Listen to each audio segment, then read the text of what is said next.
Hello guys, welcome to Table Roast channel.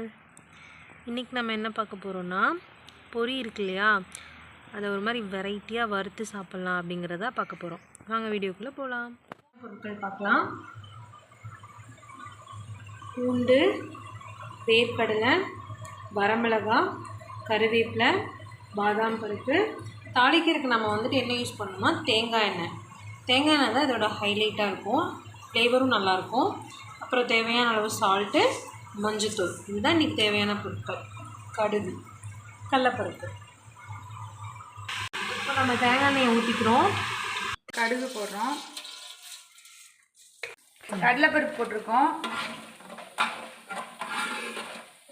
பாதாம் பருப்பு, கடலைக்கொட்டை ரெண்டையும் போடுறோம்.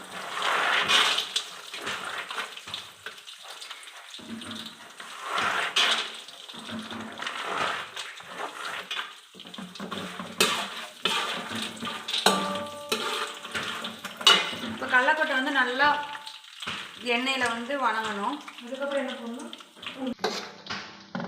வந்து பொரிஞ்சிருச்சு. இப்போ நம்ம பூண்டு போடுறோம்.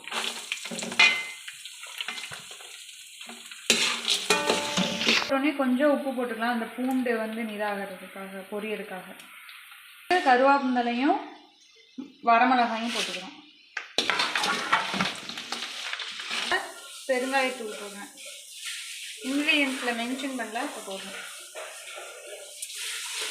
மஞ்சத்தூள் போடுறேன். இப்போ உங்களுக்கு எப்படி வேணுமோ போட்டுக்கலாம், நான் கொஞ்சம் அதிகமாக போடுறேன். பார்க்கவே நல்லா கலர்ஃபுல்லாக இருக்குது. இப்போ நம்ம ஃபைனல் இன்க்ரீடியண்டான பூரி போடுறோம்.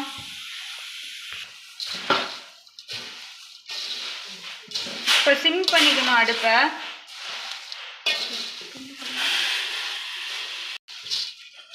இதில் ஹைலைட்டே என்னென்னா இந்த தேங்காய் எண்ணெயோட ஃப்ளேவர் தான். இப்போ சுவையான காரப்பொரி ரெடி. வாங்க காய்ஸ் சாப்பிட்லாம்.